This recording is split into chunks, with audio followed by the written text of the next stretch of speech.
everyone, it's Ashley from Back to Our Roots. In the last video we talked about food preservation, and in this one I'm going to talk about school preservation.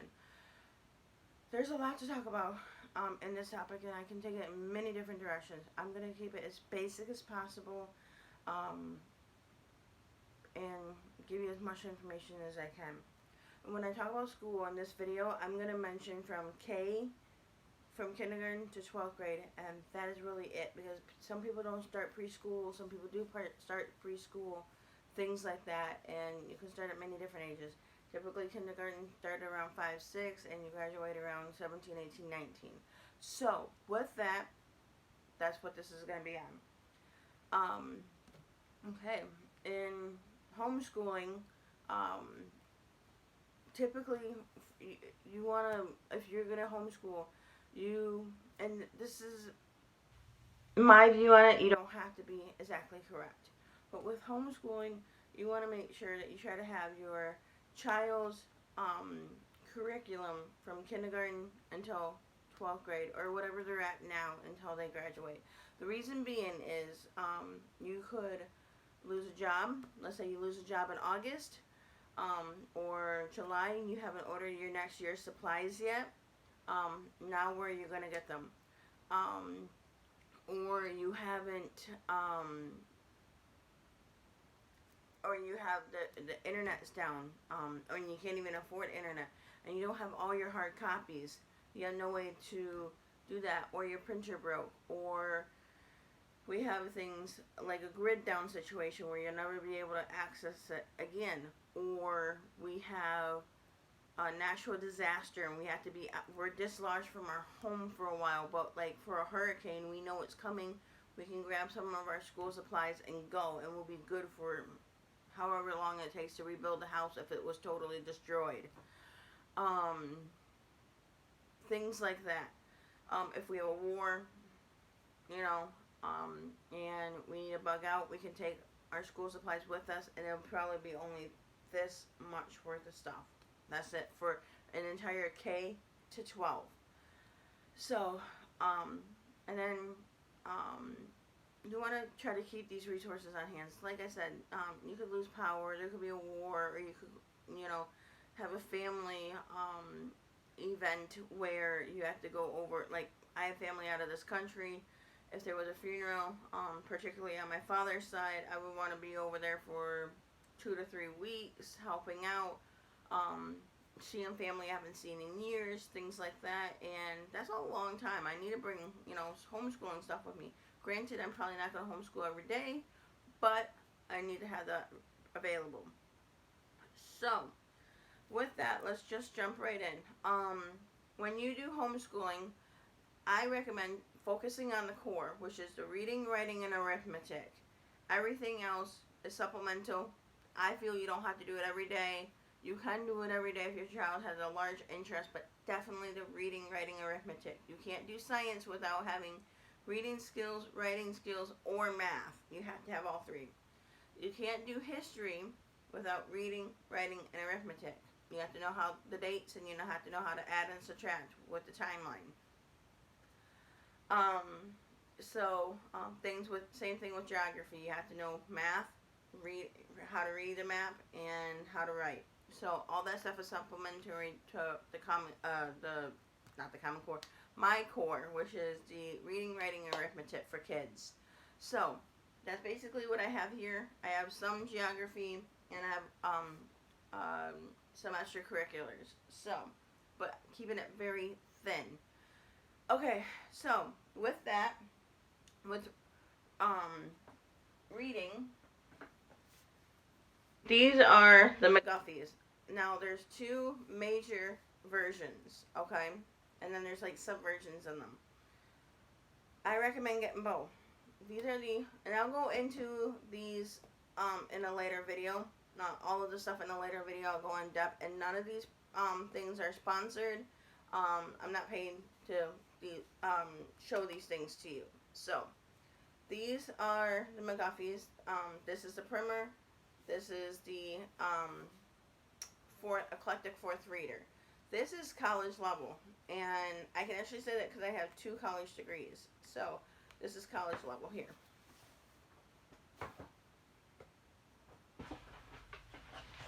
This is the newer version. Now there's many different versions of the new version McGuffies. This is the primer here. Sorry, this has been used so much the lettering is coming off. But this is the primer here, and then this is the 6 reader. This one does not include the spelling. You will want to get that separately in this book. The other one has the spelling book. This does cursive, the other one does not. So there's a reason why you want to have both sets. But this entire thing does your K through 12, okay? Let's say if you only could get one, okay? This does entire K through 12, okay, and beyond for nowadays. Plus, you can do your reading, your writing, you can do spelling, you can learn grammar, you can learn how to do dictation, you can use copywork with this. There's so much you can use with these. And I keep saying this, but I mean both of them are McGuffies. Another thing you can use for phonics is Alpha Phonics. I love this program. On average, it's about a 2-year program. For us, it's a little longer. For my oldest. But, yeah, this is your phonics program here. So, that was reading. And then writing. Instead of, when paper is expensive and paper is cluttersome, what I do is, we do use some paper because it's good to still write on paper. But we use things like these, and then I can erase them. And this is great for if you're on the road, or if you got to travel and you can't bring a lot of paper with you, or you lost a job and you can't afford paper. Here you go. There's also a chalkboard behind me. And then, yeah. So, you got many different styles. This is my oldest child's, one of her phonics lessons. But you got this style of writing, or this style of whiteboard. Okay? You can get this style as well. This is when she does her drawings, and then she writes about the story, and then you got this whole thing on the back. And this is dry erase. And then we have a chalk one that she uses.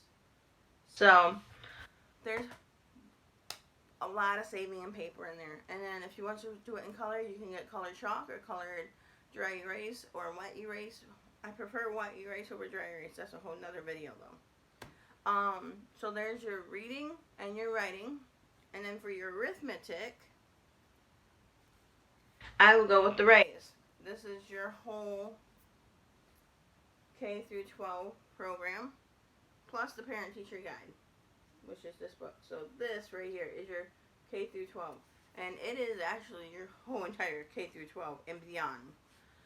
I mean, the math is crazy. This is like kindergarten, first and second grade. This goes all the way up into multiplication and how many inches are in a foot, how many feet are in a yard, how many yards are in a rod, how many rods are in a mile, how many pints, quarts, gallons, grains, pennyweights, ounces, I mean, farthings, pence, shillings, I mean, and pounds. This is a really, really, really good book. So, I recommend that for your math.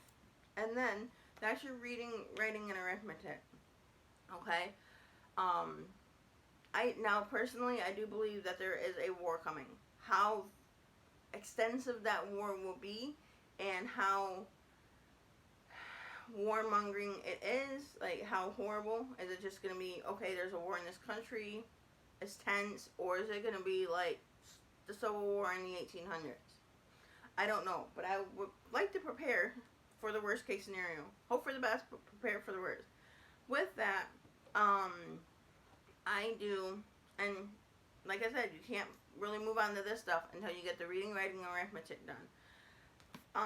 For war, or even not for, I am teaching map skills. This one is the daily geography. I do not do it daily, so I ignore the Monday through Friday. Plus, we do school Sunday through Saturday. And then I do this one. This one is a little bit more in depth. This is going to take several years to complete, but it's how to make a compass, measurement, trip at the mountains, at the playground, find the North Star, how to get home using stars, your cardinal directions. So it's very in depth. And then this one is got a lot of overhead slides in here, but it's got a lot of glossary terms. It's got this starts very basic. Like, let's see here. Here is a map of a bedroom. Okay, something they know, something they understand. So, where is there a chair? Where's a chair near the window? Things like that. And then my oldest also knows how to use the compass. She knows how to use it to going north, how to find east, south, and west with it. What the directions are with it, how to measure on a map, all of that. So I recommend teaching them geography and how to use the compass at the same time. The other thing in this social studies category is the economics, history, stuff like that. I recommend the Tuttle Twin books. Oh my gosh, I wanted these for years, and I was finally able to get them this Christmas, and we read the first 2 books. Well, secretly I read all the books, but I read the first 2 to my oldest children. So, there is 1, 2, 3, 4, 5, 6, 7, 8, 9, 10 books in all for now. I think he's coming out with more. There are workbooks to this. We just haven't printed them out yet. But it goes over, many different things in here. And each book here, which is really nice, each book will have a book for the parents to read that go along with this book. Like Frederick, showing up backwards, but Frederick Bastick, or however you say his name, he wrote The Law. So, fabulous books. Fabulous. So, with that, and that, I also, in my homeschool, we do a lot of games. Now, this is a bit advanced for even my oldest child, but we're introducing it, let her sit with me and my husband while we play it. She's actually very bright, but she's starting to pick up on some of the things. I recommend, this game is expensive, but it's worth every penny. It's We the People Fight Tyranny game. It's got history, it's got about the flag, it's got social studies in here, it's got economics in here, it's got a whole bunch of things. I recommend this game. And then after that, I teach my children about herbs.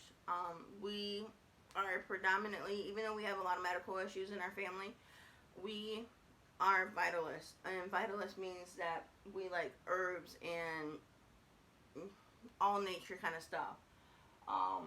To try to keep it basic without getting too technical. And one day I'll go into my medical stuff, and I'll show you what I'm talking about. My daughter, who is 5, going to be 6 in the end of April, can identify over 20 herbs, okay? If she doesn't know a herb, if I can't go to her, she'll pluck it and bring it to me if she knows she can touch it, because she knows the ones not to touch. That's the stuff I taught her first. So, I would recommend this game, Wildcraft. It is phenomenal. When things happen and like if there actually is a war and you can't get medicine, how are you going to treat yourself? You know, and she needs to learn how to do these things. Here's some of the cards, like huckleberry, chickweed, chamomile, stinging nettle, jewelweed, cattail, horsnail, herb robber, comfrey, calendula, St. John's wort, elder, dandelion, plantain, cottonwood, wild rose, echinacea, plantain, valerian, cottonwood, yarrow. I mean, and there's more in here. I'm just flipping through really fast. And then here is some ailments. Okay, bee sting, sunburn, hay fever, hornet sting, sniffles, stomach ache, toothache, mosquito bite, scared, diarrhea, bumps and bruises, hungry, sore throat, splinters, rash, earache, cuts, nettle sting, itchy eyes, tired, sprained ankle, burn, sprained or scraped knee. I mean, tons of them. I didn't even read them all to you. And she knows what violets are. She knows what yarrow is. She knows what mint is. She knows what poison ivy is. She knows all of that. And she knows that there's good things about poison ivy that's poisonous that you don't want to do. And she also knows that there's bad things about poison ivy that you don't want to use. So there's good things about poison ivy and there's bad things. But in general, she knows not to touch it until she comes to get me. So I recommend getting that game. And have them learn herbs now. Don't wait until there is a war here. Because then you're going to be trying to scramble. It's going to be a stressful time. Because they're not going to be able to learn as well. And get this game. Because when they're... That's another thing. Get games when there is a war going on, if there is one. Because kids need to de-stress. Kids don't need to be caught up in all of that. And they will be, but they need to have an outlet. And games are a wonderful way for a distraction of the war. So, and they can learn at the same time. So that's what I would recommend having in your homeschool. At least to start with. You can get into sewing. You can get into Scouts, which I recommend. Pick some sort of Scouts program. She's going to be going in the American Heritage Girls, actually. She starts tonight. Well, by the time this video gets up, she'll have already started. But, you know, getting into nature, get them into a whole bunch of things, and just get them to learn. So, yeah. With this video, I hope it was helpful for you. I hope that I didn't, skip around a lot. I know I threw a lot of stuff in.